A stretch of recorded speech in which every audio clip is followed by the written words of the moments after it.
Wala naman pala tayong gagawin dito. namin na ang mga kabataan ay mabigyan ng Ano ba? magandang serbisyo. Okay lang. Dahil sila ang Labas na lang tayo. ng ating bansa. Okay. Oo, sige. May pera ka? Oo, sige. Pera? Wala. Tayo. Sa gawa ito kung ang aming Wala mga rin ng pera puso eh. ay naman ako ito. Dali. nagturo ko. Tricky. Dahil kulang kami sa suporta ng May pera ka? Oo. Pautang. Tama lamang na tayo Ano naman? ay Pabayaran naman kita eh. Palagi naman ganyan ang pangako mo, pero hanggang ngayon hindi mo pa rin nababayaran ng utang mo. Nanalo Ayaw mo yata. Di bali na lang. ako ng ating minamahal na universidad. Sige na nga, sandali ah. Matagal na akong Ayaw. nanunungkulan dito. Ito, Malaki oh. ang aking puhunan. Hindi, wag na. Kakahiya naman sa'yo eh. Tamang utak. Nahihiya ka? Pati ng aking puso. Ay, di sige. Hindi. Ay Oh. kasama sa araw-araw na pag- May pera na ako. Uy, may pera na. Pera na tayo. Kasama ko ang Pera ko. my good Pera niya. teachers. Tara. Ang aking mga sentimiento. Hindi mo ba ako isasama? Ha? Halika na. Ay, Saan ka na naman natulog kagabi? Saan ka na naman naglima yon? Nag-overtime kami. In-overtime mo na naman ko lang sisi mo! Naku, hindi. Ano hindi? Ay, ang kita-kita sa mukha mo! Puro lipstick! Lumayas ka! Hindi kita kailangan dito! Darling. Ito na. Tagal mo. He! Kape lang eh. Nandidiri ako sa'yo! Magdamag kang naglimayong kung saan-saan, pagkatapos hindi mo iniintindi ang pamilya mo kung may kakanin, wala! Parang gusto ko nang sumuko dito sa buhay natin. Tigilan mo ako! Biro nyo. Ni walang itlog. He! Walang tuyo. Di walang tinapay. Anong pasalubong mo sa amin? Itong tinapay! Aray! Bakit mo? Ikaw, lumayas ka na! Huwag ka na sa babae mo! Tinapay! Meron akong keso, may peanut butter, at saka Dali nyo, gutom na ako eh. hotdog. Oh, ano gusto mo? Sana may palaman, ano? Hindi ko kailangan ng mga yan! Hoy! Mabuti pa! Lumayas ka na! Pumunta ka na Palaman. sa babae mo! Hotdog. Hindi namin kailangan! Wala nga ako Hotdog, babae, darling eh. Tigilan mo ako! Teka, Masyadong may pista! tinapay na. Wala! May hotdog. Baka sumunod yan.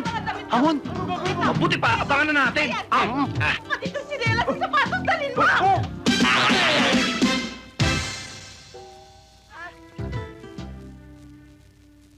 Amen. Sige, kumain na kayo. Oy! Saan mo dadalhin yan? Kay Andrea ho. Bakit? Hindi pa ba siya handa?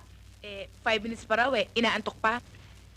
Talagang spoiled lang ang batang yun. Pabayaan mo na siya. Ini-spoil mo kasi. Hindi na bale. Sila naman ang may-ari ng bahay na ito eh.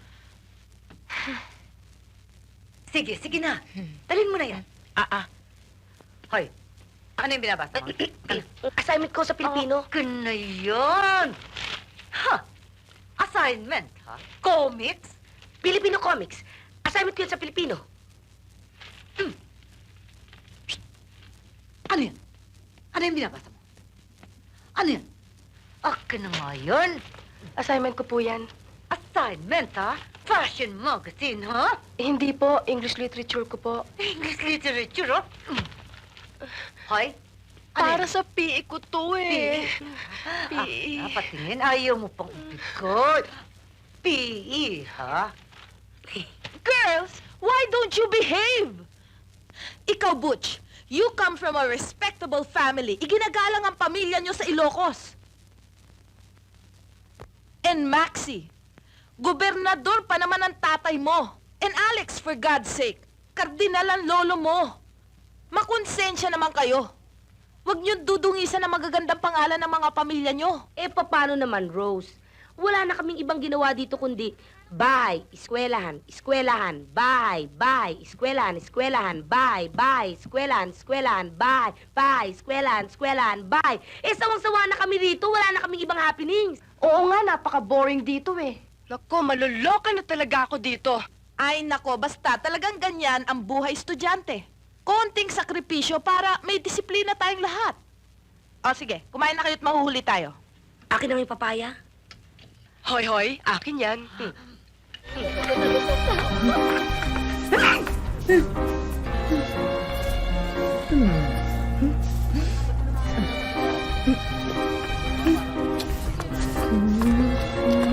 Excuse me lang, ha?